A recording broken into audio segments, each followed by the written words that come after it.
3 años pasaron sin guerra entre Siria e Israel. Pero al tercer año aconteció que Josafat, rey de Judá, bajó a visitar al rey de Israel. Y el rey de Israel dijo a sus siervos: «¿Sabéis que Ramot de Galaad nos pertenece, y nada hemos hecho para quitarla de mano del rey de Siria?» Y dijo a Josafat: «¿Irás conmigo a la guerra a Ramot de Galaad?» Y Josafat respondió al rey de Israel: «Yo soy como tú, y mi pueblo como tu pueblo, y mis caballos como tus caballos». Y Josafat dijo al rey de Israel: «Te ruego que consultes ahora la palabra de Yahvé». Entonces el rey de Israel convocó a los profetas, unos 400 hombres, y les preguntó: «¿Iré a la guerra contra Ramot de Galaad o desistiré?» Y ellos respondieron: «Sube, porque Adonai la entregará en mano del rey». Pero Josafat preguntó: «¿No habrá aquí además algún profeta de Yahvé para que consultemos por medio de él?» Y el rey de Israel dijo a Josafat: «Aún hay un varón por el cual podríamos consultar a Yahvé, Micaías ben Imla, pero yo lo aborrezco porque nunca me profetiza para bien, sino siempre para mal». Y Josafat dijo: «No hable así el rey».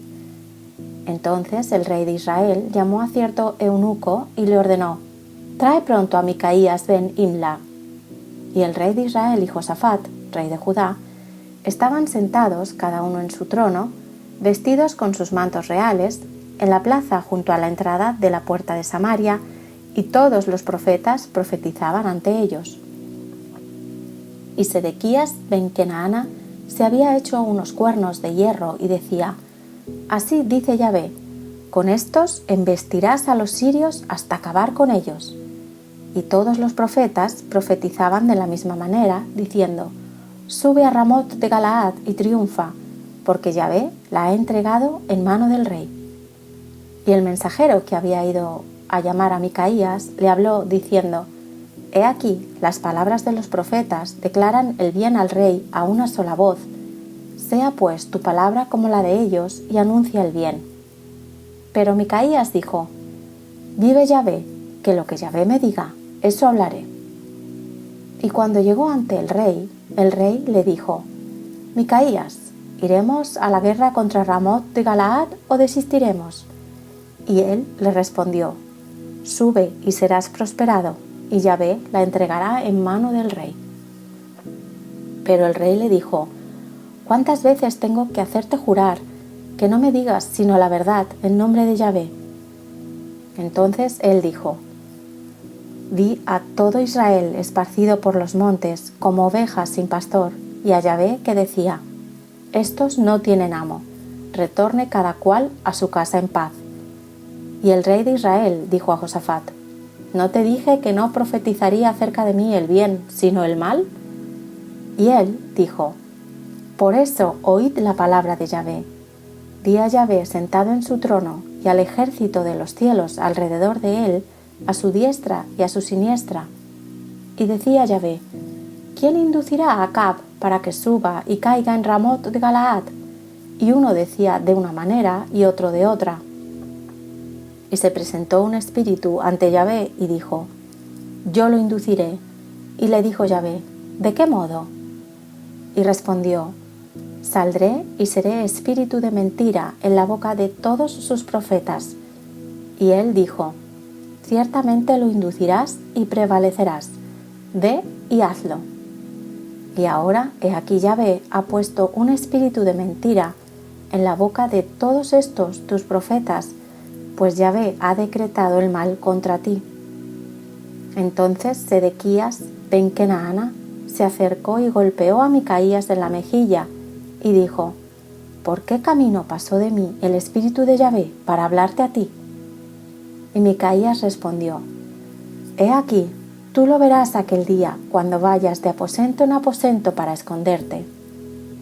Entonces dijo el rey de Israel: «Toma a Micaías y hazlo volver a Amón, príncipe de la ciudad, y a Joás, hijo del rey. Y dirás: así ha dicho el rey: meted a éste en la cárcel y dadle pan y agua de aflicción hasta que yo vuelva en paz». Y Micaías dijo: si vuelves en paz, Yahvé no habló por mí. Y agregó, oídlo, pueblos todos. Enseguida el rey de Israel subió con Josafat, rey de Judá, contra Ramot, y el rey de Israel dijo a Josafat, yo me disfrazaré para entrar en la batalla, pero tú ponte tus atavíos reales. Y el rey de Israel se disfrazó y entró en la batalla. Pero el rey de Siria había ordenado a sus 32 capitanes de los carros que tenía, diciendo, no luchéis contra pequeño ni contra grande, sino solo contra el rey de Israel. Y sucedió que cuando los capitanes de los carros vieron a Josafat, dijeron, de seguro ese es el rey de Israel, y se dirigieron a él para atacarlo, pero Josafat clamó. Y viendo los capitanes de los carros que no era el rey de Israel, se apartaron de él. Y un hombre tiró con su arco a la aventura e hirió al rey de Israel por entre las junturas de la armadura, por lo que dijo a su auriga, da vuelta y sácame del campamento, porque estoy herido. Pero la batalla arreció aquel día, por lo cual el rey fue sostenido en su carro frente a los sirios, y al atardecer murió, y la sangre de la herida corrió hasta el fondo del carro. A la puesta del sol salió un pregón por el campamento, diciendo, cada uno a su ciudad, cada uno a su tierra. Así murió el rey, y fue llevado a Samaria, y sepultaron al rey en Samaria. Y mientras uno lavaba el carro junto al estanque de Samaria, y allí se lavaban las rameras, los perros lamieron su sangre, conforme a la palabra que Yahvé había hablado. Los demás hechos de Acab, y todo lo que hizo, la casa de marfil que edificó, y todas las ciudades que edificó, ¿no están escritos en el rollo de las crónicas de los reyes de Israel? Y Acab durmió con sus padres, y su hijo Ocozías reinó en su lugar. La batalla que nos presenta este capítulo 22 del primer libro de Reyes es la que se conoce como la Tercera Guerra Sirio-Israelita. La primera de estas guerras se produjo alrededor del año 880 a.C. y está narrada en el capítulo 15. En ese momento Israel y Judá están enemistados y Israel está construyendo en la frontera con Judá una ciudad fortificada, Ramá, para que sea una ciudad de defensa en contra de Judá. Por lo tanto, Judá lo que hace para defenderse es asociarse con Siria, que está al norte de Israel. En ese momento el rey de Siria es Ben-Hadad I, el padre del Ben-Hadad que aparece en este texto. Y él recibe tesoros que salen del templo de Yahvé como pago para atacar a Israel por el norte. En cuanto empieza a hacerlo, causa daños importantes en Israel, abandonan la construcción de la ciudad de Ramá, se van al norte a defenderse, se ocultan en la capital, el rey se oculta en la capital, se esconde para protegerse, y mientras tanto Judá hace una incursión y roba toda la madera y los materiales de construcción con los que estaban construyendo Ramá y construyen ellos mismos una ciudad para protegerse.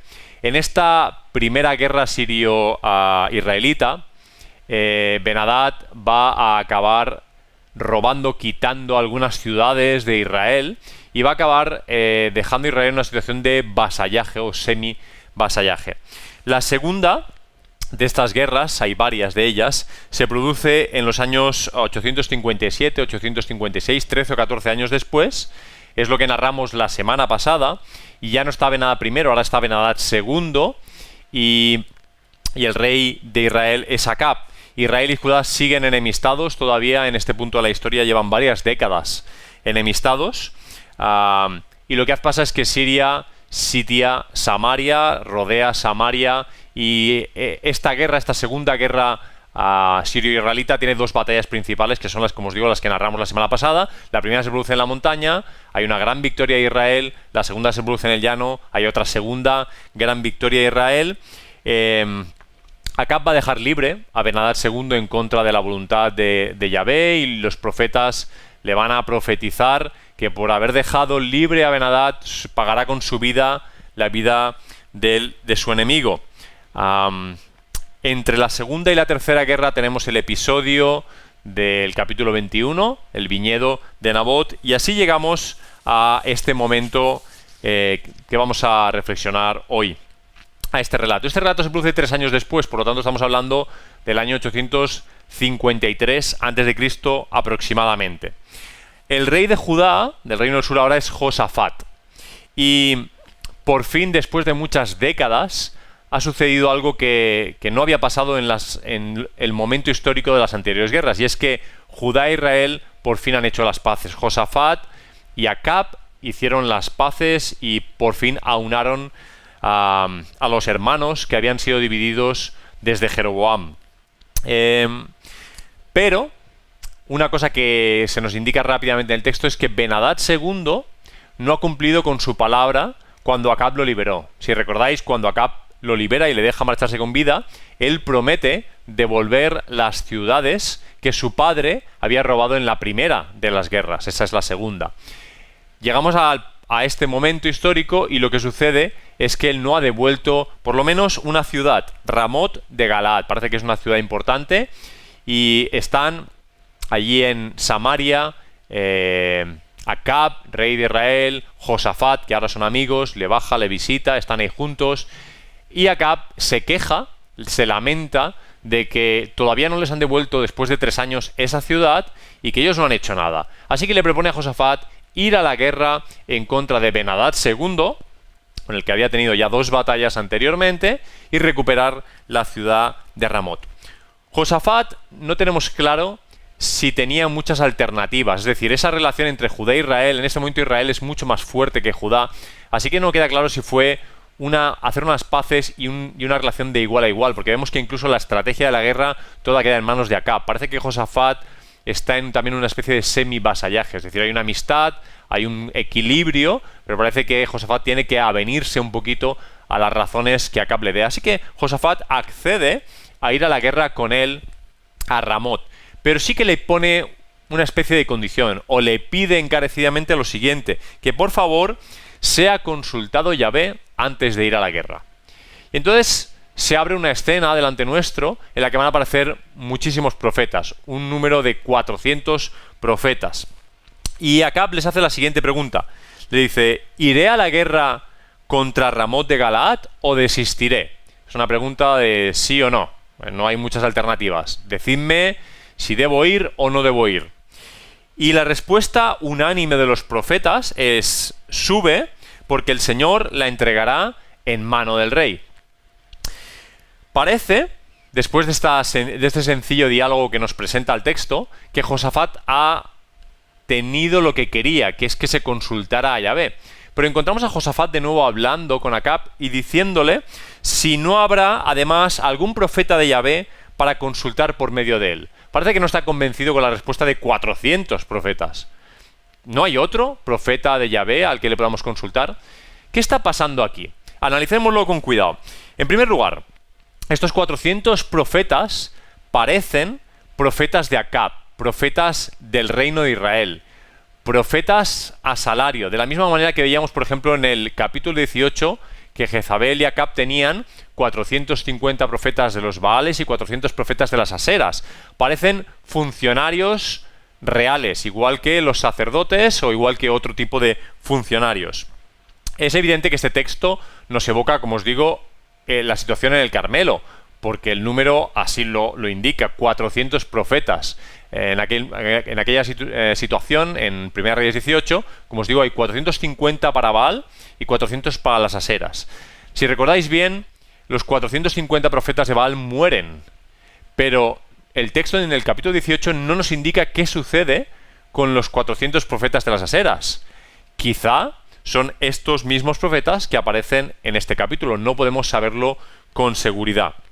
Ahora bien, en el texto en ningún sitio se indica que estos 400 profetas sean profetas de Yahvé. Solo nos dicen que son profetas. Eso, sumado a la solicitud que hace Josafat, un rey fiel a Yahvé, y una solicitud muy específica en la que dice un profeta de Yahvé, lo que contrasta con la expresión anterior que solo habla de profetas. En ningún caso dicen que sean de Yahvé. Bueno, parece que él sabe o tiene la intuición, o con esta solicitud nos está indicando que esos profetas no son profetas de Yahvé. Y entonces cabe la pregunta también de quién es el Señor que ellos dicen que le va a dar la victoria o el triunfo a Acab. ¿Es Baal? ¿Es Yahvé? ¿Es algún otro dios? ¿Es Baal Zebú, como veremos luego en Segunda de Reyes capítulo 1? ¿De qué Señor están hablando? Pero bueno, volvamos al momento en el que Josafat hace esta solicitud. Hace la solicitud y recibe una respuesta tipo respuesta regañadientes. Acab dice, bueno, sí queda un profeta de Yahvé al que le podríamos consultar. Se llama Micaías, es hijo de un tal Imla. Pero es muy interesante que cuando dice que queda un solo profeta o que solo hay uno al que se le puede consultar y lo va a enviar a buscar, no menciona a Elías. ¿Qué ha pasado con Elías? Está desaparecido. Está claro que, como os decía otra semana, no hay ningún ministerio que sea indispensable para que el reino de Dios siga adelante. Hay y ha habido y seguirá habiendo un testimonio fiel de parte de Yahvé en Israel. Se llame Elías en un momento dado, se llame Micaías en otro momento dado. Y esto también nos indica lo breve y lo sucinto del ministerio público de Elías. Después de los capítulos 17 al 19, las apariciones de Elías son muy reducidas. El final del capítulo 21 con el tema del viñedo de Nabot. Y sabemos por el final del capítulo 19 que Dios le encomendó que ungiera a Eliseo, posteriormente, a Jehú y a Azael. Pero son cosas que apenas vemos. Así que ese es el ministerio de un profeta que casi desaparece de la escena en este momento. Bueno, Acab, como os digo, se muestra reacio en llamar a Micaías el profeta de Yahvé. Y le reconoce a Josafat que en verdad lo aborrece, lo odia. Y dice literalmente que lo odia porque nunca me profetiza para bien, sino siempre para mal. Lo que nos indica que ya se ha encontrado con Micaías en alguna ocasión. No sabemos cuál es esa ocasión o ocasiones, pero Micaías ha profetizado a Acab. Quizás el profeta que no tiene nombre en el capítulo 20, que le profetiza en la primera y en la segunda batalla de la guerra de la que os he hablado. Quizá fuera él. Pero, bueno, Acab se queja amargamente. Vemos una especie como de victimismo. No, yo no odio a este hombre, no quiero que venga, que no profetice él, porque es que siempre me profetiza para malo. Un rollo así como victimista. La queja de Acab se puede traducir. Os la voy a traducir. Micaías no profetiza en función de lo que a Acab le parece bueno, sino frecuentemente lo que a Acab le parece malo. Recordad que las palabras de Acab han sido nunca me profetiza para bien, sino siempre para mal. Lo que quiere decir que Acab sigue luchando con la palabra de Dios. Cada vez que viene un profeta y le trae la palabra de Dios, Acab sigue abatido, luchando, enemistado en ocasiones con la palabra de Dios. Y el hombre está aborrecido de la situación. Aborrece a Elías, aborrece a Micaías, aborrece a los que le confrontan con la palabra de Dios. Y no está expresando un sentir que sea puntual, accidental, como cualquiera podría tener en un momento dado un problema con la palabra de Dios, una dificultad. Está mostrando cuál es su dinámica constante, su sentir hacia la palabra de Dios y a los profetas de Yahvé que le traen la palabra de Dios. Esto es una declaración casi impulsiva, esto del aborrezco. No es algo que un rey diga tan fácilmente. De hecho, Josafat le va a decir, no digas eso, como que fuera de toda convención. Es una declaración impulsiva sobre la relación tortuosa que él tiene con la palabra de Dios. Y llegados a este punto, tenemos que preguntarnos qué ha pasado con el Acab que veíamos al final del capítulo 21. ¿Os recordáis? El final del capítulo 21 es una sorpresa. Acab se humilla ante Yahvé. ¿Qué ha pasado con este momento de humillación de Acab ante Yahvé? ¿No tendría este momento que haber producido una relación distinta con Yahvé y con la palabra de Yahvé? ¿No debería haber producido arrepentimiento en Acab? ¿Un cambio de vida? ¿Un fruto, consecuentemente, fruto de arrepentimiento, como dice Lucas en su Evangelio? ¿Cambios reales en su vida? Y sobre todo, una relación menos tortuosa con la palabra de Dios y los profetas de Dios. No debería estar aborreciéndolos todavía. Sin embargo, el capítulo 22, que nos ha sido leído, nos muestra una Acab, no muestra, perdón, a una Acab producto de arrepentimiento, en un proceso de cambio, en un proceso de reorientar su vida hacia Yahvé, en una conversión, como diríamos, de acuerdo al lenguaje del Nuevo Testamento, a un dirigirse hacia Yahvé, sino que vemos a un Acab que ha regresado una vez más a sus malos caminos, a sus propios caminos, a ser el que dirige sus pasos e incluso, ¿por qué no decirlo?, a los Baales, a las Aseras, más si consideramos que estos 400 profetas son profetas de Baal, cosa que no podemos confirmar. Esto hace necesario que reflexionemos sobre el sentido, el significado que tiene para nosotros reconocer a Dios, porque Acab de alguna manera reconoce a Dios al final del capítulo 21, se humilla ante él. Quizá te recuerda a la dura humillación que sufre Nabucodonosor también en un momento de su historia personal con Yahvé, cuando acaba tirado por el suelo, humillado. Parecen, las luchas de Acab y de Nabucodonosor con Yahvé, parecen más bien luchas de poder, por hacer su voluntad propia, que no un deseo de conocer verdaderamente a Yahvé. Parece más bien un pulso a Dios, un pulso por mantener el poder y la libertad de hacer lo que ellos quieran. La gran preocupación de Acab en el texto, como os decía, es que le profeticen bien, es decir, de acuerdo a sus planes, a sus intereses, a los propósitos que él está trazando para sí mismo. Esos 400 profetas le están profetizando bien porque le dicen: adelante con tus planes, ve hacia Ramot, tendrás el triunfo, adelante. Eso es desde su concepto, que le profeticen bien. Está claro que no es suficiente con un reconocimiento nominal de quién es Dios, que es lo que parece, después de todo, lo que vemos en el capítulo 21, que es genuino, y lo sabemos porque Dios le dirá a Elías: ¿has visto cómo Acab se ha humillado? Así que es un reconocimiento genuino, pero parece que no va a pasar de ahí. Es algo así como: sé que existes, sé que eres poderoso, no puedo contigo, tienes influencia, hablas, te he escuchado, pero enseguida que tienes su oportunidad, va a remontar, se va a poner en su sitio, va a intentar tener otra vez el control de su vida e ignorar a Yahvé, ignorar su palabra. Él necesitaba y nosotros necesitamos arrepentimiento genuino. El deseo no solo de reconocer nominalmente, sino de abandonar un estilo de vida.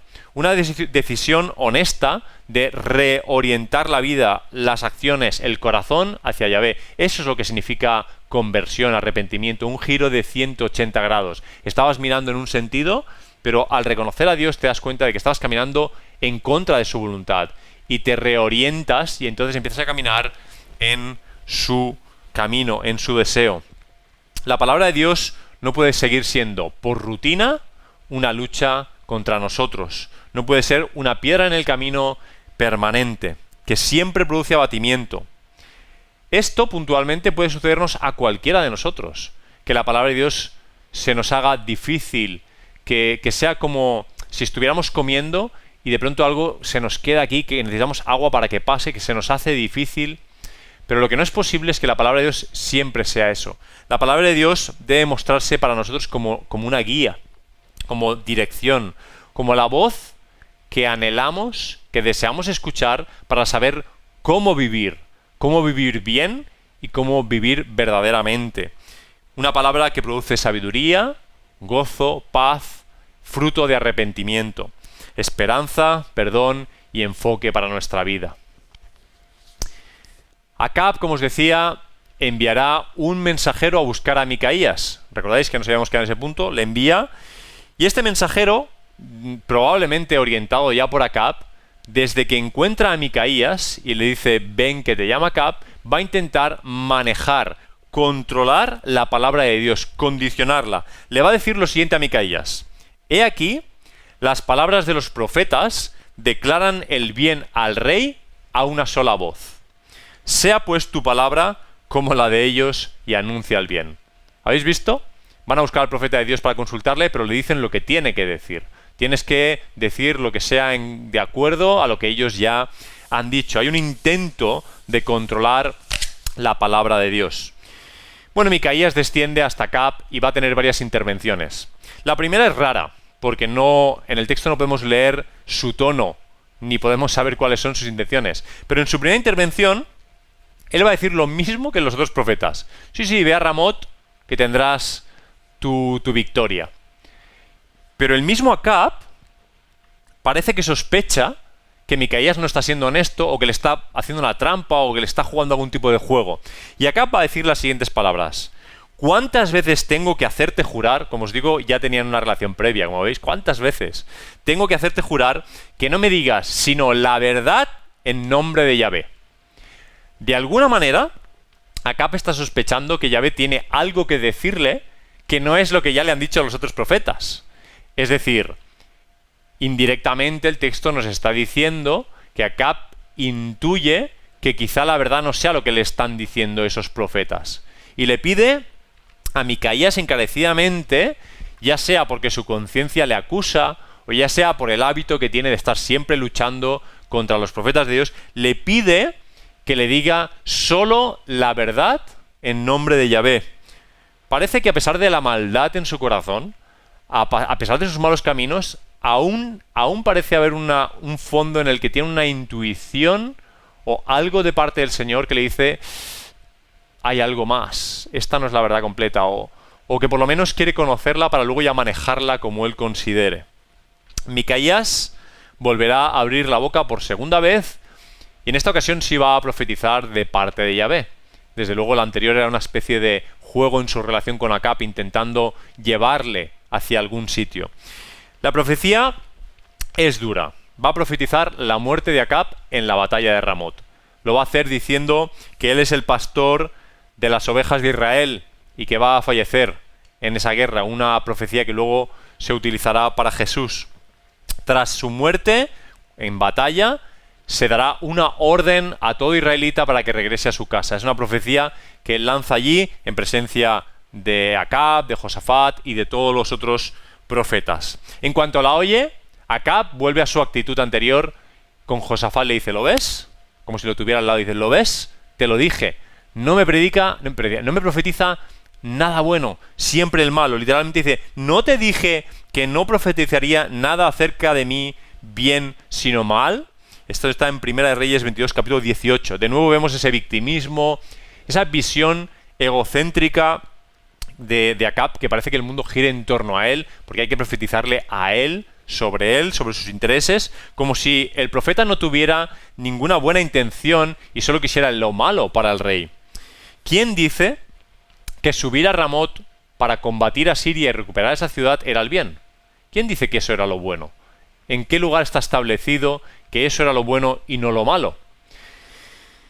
Hay caminos que al hombre le parecen rectos, pero que acaban por ser caminos de muerte. Nos dice Proverbios en dos ocasiones diferentes, en el capítulo 14 y en el capítulo 16. Hay caminos que al hombre le parecen rectos, pero que acaban por ser caminos de muerte.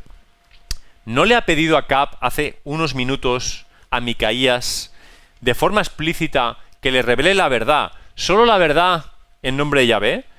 ¿Quiere Acab la verdad o solo quiere escuchar lo que a él le parece bien? Ante su queja, Micaías volverá a hablar por tercera vez. Y ahora le va a explicar una visión que él o está teniendo o ha tenido. Una visión que, leyendo el texto, nos damos cuenta que es la última oportunidad de Acab para arrepentirse. Es absolutamente la última oportunidad. Os hago un resumen de la visión. Él explica que hay una asamblea celestial en la que está Yahvé, en la que están espíritus, el ejército de los cielos, están todos ahí reunidos y están trazando un aparente complot en contra de Acab. Están hablando de cómo vencer a Acab. Hay un espíritu que se ofrece voluntario para llevar a cabo, para ejecutar el complot en contra de Acab. Y ese espíritu le explica a Yahvé que lo que va a hacer es hacerse ser espíritu de mentira en boca a todos los profetas de Acab. Micaías le explica este proyecto de Dios en contra de él en su presencia. Dice que es un proyecto aprobado por Yahvé. Dice Yahvé: muy bien, adelante, hazlo. Y Micaías se lo revela al hombre supuestamente en contra del cual va ese plan de Yahvé. Pero ¿qué está pasando aquí? ¿Qué es lo que está pasando? ¿Es que Yahvé no quiere que ese plan siga adelante? ¿No pretende que eso suceda y que Acab muera en la batalla?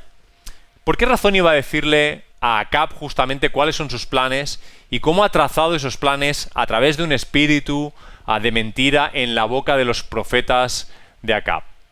¿No es acaso esto una oportunidad para Acab para escuchar lo que está pasando, entender lo que está pasando, entender que esos profetas le están diciendo mentira, repensarse sus intenciones de ir a Ramot y salvar su vida y darse cuenta de que la verdad está en boca de Yahvé y no de esos profetas falsos? Sin embargo, esta última oportunidad va a ser despreciada una vez más por Acab. Micaías será golpeado por los profetas, especialmente por uno llamado Sedequías, que era, parece, el jefecillo de estos profetas falsos. Va a ser golpeado y va a ser echado a la cárcel.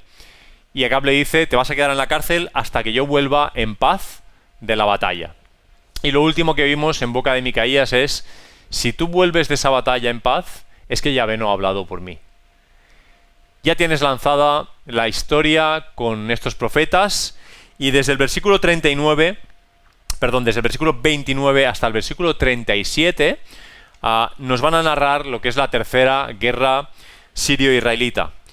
En un capítulo que ocupa 53 versículos, la batalla ocupa solo 9 versículos. Y eso es porque la verdadera batalla ya se ha librado.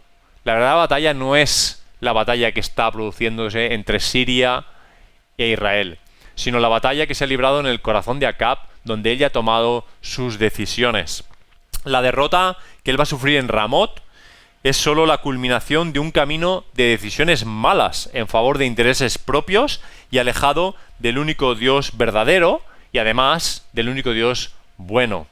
Acab ha rechazado de forma definitiva la palabra de Dios. Ya no hay vuelta atrás. Esto a veces nos asusta, pero pensad que siempre hay una ocasión final. Para cada persona que rechaza a Dios, siempre hay un último rechazo. Lo que sucede es que eso lo sabemos los demás, porque esa ha sido su última oportunidad. Y todos vamos a morir de una manera u otra. Y Acab murió, y el resto a su alrededor se dieron cuenta de que aquella había sido su última oportunidad, y que él la desperdició como había desperdiciado las anteriores. La muerte de Acab es casi irónica. Él soltó a Ben-Hadad, lo dejó libre, y cuando llega esta tercera guerra, Ben-Hadad le dice a sus 32 capitanes: no matéis a nadie, no ataquéis a nadie, solo buscad a Acab, matad a Acab. Aquel hombre que había sido librado por Acab, al que le había perdonado la vida, es el que quiere ahora matarlo. Quiere solamente matar al comandante del ejército enemigo, matar al pastor que guía las ovejas de Israel, de acuerdo a la profecía que le acaba de hacer Micaías. La estrategia militar que va a seguir Acab es curiosa y nos dice algunas cosas sobre él. Le va a decir a Josafat que él se muestre como el rey en la batalla, que se vista como rey y que esté ubicado como rey. Mientras que él se va a disfrazar como un soldado cualquiera de los muchos que hay, y se va a meter en la batalla. Esto me lleva a pensar que Acab no está tan seguro de que lo que le haya dicho Micaías no sea lo que vaya a pasar. Está intentando ocultar su identidad en la batalla, porque en verdad probablemente tiene temores, tiene miedo a que se cumpla la profecía. Pero aun teniendo ese miedo, él cree que puede mantener el control. Cree que puede esquivar la palabra de Dios disfrazándose de soldado. Lo más irónico de todo es que fue un hombre disfrazado de soldado, un profeta disfrazado de soldado, un poquito antes, el que le había profetizado que moriría en el lugar de Ben-Hadad. Acab cree que regresará en paz a casa y ha metido en la cárcel a Micaías. Le ha dicho: hasta que yo vuelva vas a estar ahí. Pero su soberbia ha condicionado la mayoría de las decisiones de su vida y también su muerte en esta batalla. Por más que se disfrace intentando eludir su destino, este le va a encontrar en forma de una flecha accidental. Por lo menos el texto parece decir que es accidental, pero todos los que leemos el texto sin demasiados prejuicios nos damos cuenta de que es algo perfectamente predeterminado, que hasta aquí ha llegado su camino, su mal camino, su camino de muerte. Acab ha dicho que quería saber solo la verdad en nombre de Yahvé, pero cuando lo ha sabido, lo único que ha hecho ha sido ignorarla, despreciarla, maltratarla, exactamente igual que hemos visto sistemáticamente por 6 o 7 capítulos, siempre despreciando la voluntad de Dios, siempre quedándose con sus propios criterios, siempre adorando a otros dioses, siempre intentando imponer su voluntad sobre la voluntad de Dios. Ese querer escuchar solo lo que nos interesa, algo que no sé si te identificarás o no, pero muchas veces solo queremos escuchar el bien que a nosotros nos parece, lo que nos interesa a nosotros. Ese definir lo bueno o lo malo desde cualquier cosmovisión que tengamos, la que sea, pero que no es la que ha hecho Dios, no es la que ha pensado Dios, no es verdad y bien de acuerdo a la definición del Dios que es verdadero y bueno. Hermanos, no muramos como Acab, con ceguera premeditada y además autoinfligida. Si algo en tu vida está en camino de muerte, y no seamos inocentes, hay cosas en nuestra vida, hay áreas, aspectos que están en camino de muerte. Si algo está en un proceso de muerte en tu vida, estás a tiempo de ponerte en manos del que resucita, en manos del que vivifica. El apóstol Juan, cuando escribe Apocalipsis, cuando escribe la carta a la iglesia de Sardis, va a decirles lo siguiente: sé vigilante y consolida las otras cosas que están a punto de morir. Es una carta para una iglesia, para creyentes. Sé vigilante y consolida las otras cosas que están a punto de morir. Vigilemos, estemos atentos a las señales que recibimos, a las profecías que recibimos, a la palabra de Dios que nos habla. Cuidado con los falsos profetas. Parece que constantemente en la historia de Elías vemos que la proporción es de 400 falsos por uno verdadero. 450 de Baal por Elías. 400 ahora Micaías. Cuidado con los falsos profetas. Cuidado con todos los que profetizan el bien, la paz. Porque no necesariamente esa es la verdad. Suena a bueno, pero quizá no sea la verdad. No desperdiciemos nuestras oportunidades. No confundamos el bien y la verdad. No los confundamos. No confundamos bien y verdad, porque la boca de Dios es la que define lo que es bien y verdad. Y de acuerdo a como Él las define, bien y verdad son lo mismo. Aunque haya contextos que nos puedan dificultar su comprensión, tenemos que ponernos en manos de Dios y buscar la verdad. La verdad nos va a llevar al bien. Dejemos de pelear con la palabra de Dios. Si la pelea es continua, quizá es un síntoma de soberbia. Quizá es un síntoma de dónde está nuestro corazón y de nuestra continua soberbia e incapacidad para rendirnos y humillarnos de una forma genuina y dejar que Dios guíe nuestra vida y dejar ese camino, que es un camino de muerte, y ponernos a caminar hacia Yahvé. En mitad de todas estas reflexiones, supongo que os estarán resonando las siguientes palabras de Jesús: yo soy el camino, la verdad y la vida. Están asociados, son indivisibles. El verdadero camino es la verdad y es la vida. Y ahí es donde está el bien. No está donde tú creas que está el bien. Por lo tanto, cuando te sea difícil asumir la palabra de Dios, no pienses que la palabra de Dios solo busca el mal para ti. Y no hagas como Acab, que hizo aparentemente la primera mitad bien. Dime solo la verdad de parte de Yahvé, sino que cuando la sepas, atiéndela, obedécela, guárdala, atesórala, ríndete a ella. Padre, gracias porque esta historia que venimos reflexionando ya por semanas, la historia, en este caso de la vida de Acab, nos enseña muchas cosas. Gracias porque tú sigues poniendo Josafats y Micaías en nuestro camino cuando nuestro camino es como el de Acab. Porque fue la fidelidad de Josafat la que le obligó a consultarte. Porque fue la fidelidad de Micaías la que le obligó a escuchar la verdad. Gracias porque tienes esa gracia, ese perdón, esa misericordia hacia nosotros de seguir dándonos un testimonio fiel de la verdad.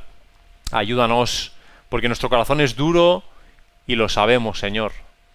Y necesitamos que tú nos guíes, que nos guardes del mal, Señor, que nos protejas, que nos ayudes a reflexionar sobre nuestros caminos, a corregir nuestros caminos. Es difícil, Señor, reconocer que estoy equivocado, que no sé cuál es el camino correcto, que no sé cuál es la verdad, pero puedo ponerme en tus manos y tú no vas a desecharme, tú me vas a amar, me vas a cuidar, me vas a orientar por el buen camino, me vas a enseñar cuál es el camino, que es vida, que es verdad. Gracias por Jesucristo, Él es el camino, Él es la vida, es la verdad, Señor. Gracias porque en ti podemos descansar aun no teniendo claro algo particular sobre nuestra vida de ahora, Señor, porque podemos buscar la verdad y sabemos que tú vas a ser fiel en respondernos, que nos vas a orientar con tu palabra, que nos vas a traer tu palabra, Señor. Te ruego por nuestros corazones. No podemos manejarlos, Señor, no podemos controlarlos. Somos expertos en maquillarlos, en disfrazarlos en mitad de la batalla para que no se note nuestro miedo, para que no se note nuestro temor, para que no se note nuestra angustia, mirando para otro lado, intentando no encontrarnos con tu mirada, Señor. Te ruego que trates con nuestros corazones porque lo necesitamos, Padre. Necesitamos que tú nos perdones, que nos guíes y que ayudes a nuestro corazón a ponerse en el camino correcto, el camino de la verdad, el camino del bien. Gracias por esta historia, Señor, este relato sucedido hace tanto tiempo y que hoy día todavía me enseña sobre los caminos que debe seguir mi vida. Te pedimos que nos ayudes a vivirlo. En tu santo nombre. Amén.